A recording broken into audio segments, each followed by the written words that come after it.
Did you ever watch a film you loved as a kid, but was shocked to learn a lot of people hated it, but you still like it? Because that happened to me more than one time, that's for sure. Here's a quick fact. When I was a toddler, I was obsessed with dinosaurs. I wouldn't watch a movie or TV show if there were no dinosaurs in it. I had a lot of dinosaur toys. In fact, in my basement, I still have several bins full of my dinosaur toys. Like, my favorite movies at the time all had dinosaurs, like Jurassic Park, The Land Before Time, Ice Age 3, The Good Dinosaur, Disney's Dinosaur. So, you guys can already see where this is going. I'm talking about a dinosaur movie, and that movie is Disney's dinosaur movie. So yeah, when I was like 12, I was surprised to learn that a lot of people hated this movie. And I always wondered why people hated it. So after doing some research, the reasons why people hate it were the character writing and the story. I looked back on the movie and went on YouTube and found a lot of scrapped ideas for the movie. One version of the film was going to be a silent film featuring a Cyracosaurus as the lead and end with the extinction of the dinosaurs. And there are too many that I cannot say in this video or we'll probably be here all day. So if you want to learn about the history of the film, I'll leave links to videos I found explaining and showing the original ideas for the movie. And plus, we're only going to be focusing on the common criticisms of the movie. And to understand where these criticisms are coming from, I'm just going to need to go through the plot of the movie. So after that little history lesson, let's jump back 66 million years ago to the time of dinosaurs.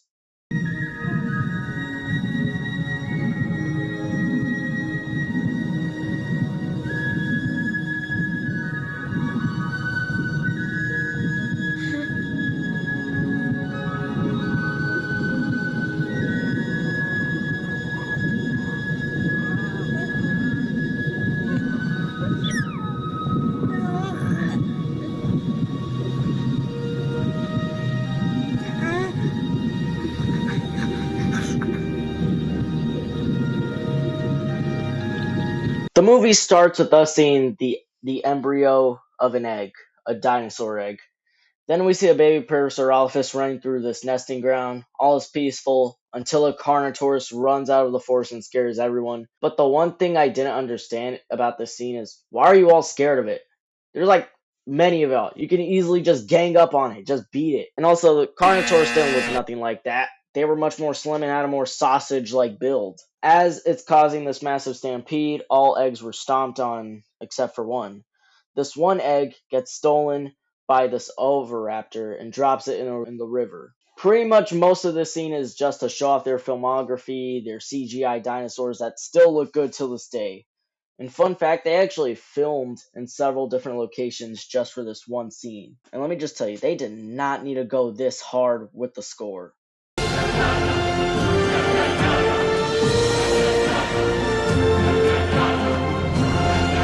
After a near-death experience, this pterodactyl drops an egg on this island full of Zaboomafus.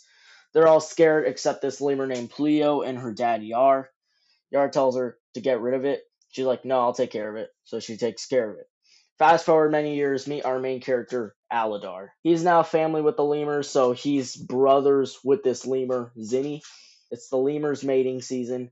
Zinni, being the annoying little prick he is, gets no girls. After all that dancing in the tree, everyone's just chilling until an asteroid that hits the ocean destroys their island. They swim to the mainland, so Aladar, Pleo, Zinni, Yar, and Pleo's daughter, Suri, are the only survivors, and walk in the distance to find a new home as their old home goes up in flames. No, that didn't actually happen. Imagine if it did, though. Boom, next day already. They attract the attention of raptors, what idiots they are. Anyway, Aladar outruns them and comes across a herd of dinosaurs. He meets these two old dinosaurs, Baleen, a Brachiosaurus, and Ema, the Styracosaurus. Scratch that, 3 dinosaurs, their pet, Ankylosaurus Earl. He doesn't add anything to the plot, he's just that pet character.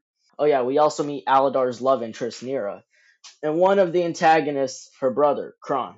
Kron also has his right-hand man, Bruton. Their goal is to find the valley from the beginning of the movie. Then we get a montage of them traveling through the desert wasteland, and we learn that they are being hunted by the Carnotaurus. And they're not only one, but 2 of these things. Back to Aladar now. They come across this dry lake. They all lose hope until Aladar has Baleen push on the ground, releasing water. Maybe it's some science thing. I don't know how it works. And after some time, Bruton and another Iguanodon are on scout report, making sure nothing followed them. But they suck at their job because one of them dies almost instantly. We then see Aladar and Nira talking. Okay, this criticism is valid. The romance between Aladar and Nira does feel a bit rushed, but hey, when I was a kid, to me, this was probably the Titanic. I feel like if they were given more time to expand on it, then maybe it would have been better. Bruton comes back full of scratches and bruises. Kron tells them to stay behind to buy them time to escape the Carnotaurs. Maybe you can feed them with your hide! Back to the one scene with Bruton and his scout. Rewatching that scene made me think, wow, remember when kids' movies weren't afraid to touch on mature themes or scenes? It's not even just with this movie. It's the same thing with Lion King, Tarzan, How to Train Your Dragon, Up. You get the damn point. How they are able to touch on mature themes or dark moments. Since Baleen and Ema are old, stale as hell, they can't keep up, so Aladar, the lemurs, Ema and Baleen and Earl all stay inside a cave for the night. Aladar, being nice, lets Bruton in with them. They rest for some time until the two Carnotaurs from earlier pull up. Everyone wakes up and tries to escape through a hole in the cave. Bruton sacrifices himself by making part of the cave collapse on top of himself and one of the Carnotaurs. Aladar goes deeper into the cave that leads to the valley Kron and the herd were looking for. Everyone except Aladar starts making themselves at home. Aladar, being the nice guy he is, goes back to tell them he found it. Meanwhile, Kron and the herd come across this pile of boulders blocking the path of the valley. Kron tells them to try to climb it, even though part of it is too steep to climb, and it's too big to climb over as well. So Aladar finds them and tells them that he found the valley. Kron then fights Aladar until Nira comes in and knocks him off Aladar. This was basically a WWE match.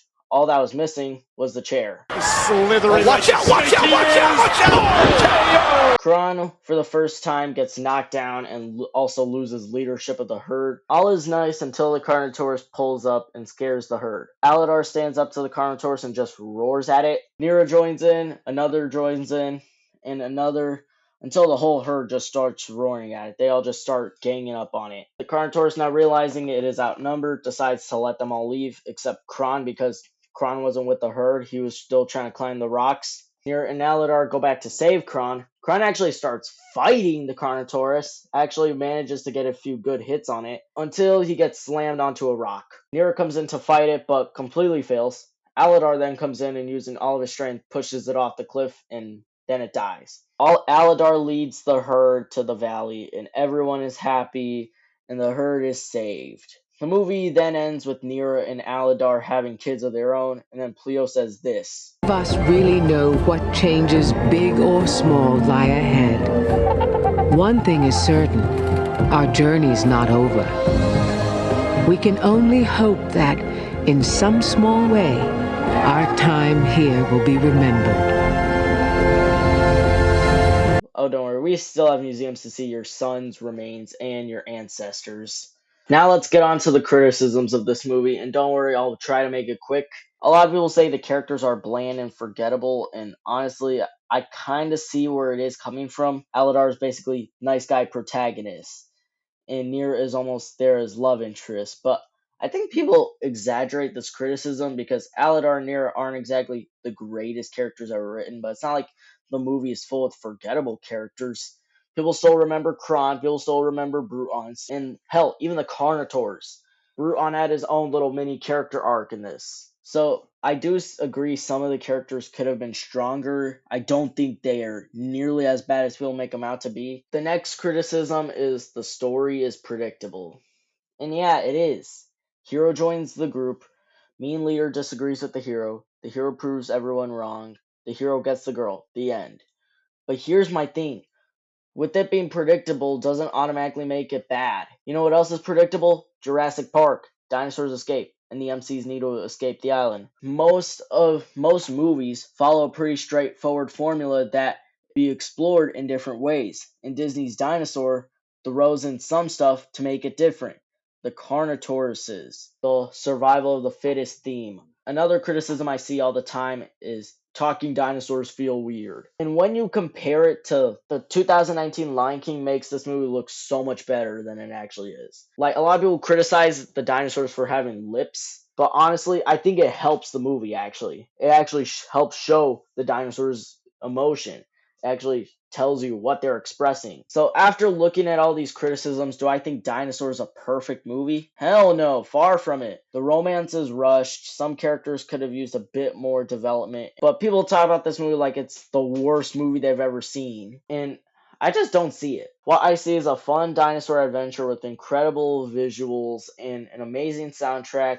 Is it a masterpiece? No. Is it overhated? Absolutely. So if you enjoyed this video, please like and subscribe, turn on notifications, all that good stuff, and comment down below. And I'll see you in the next video.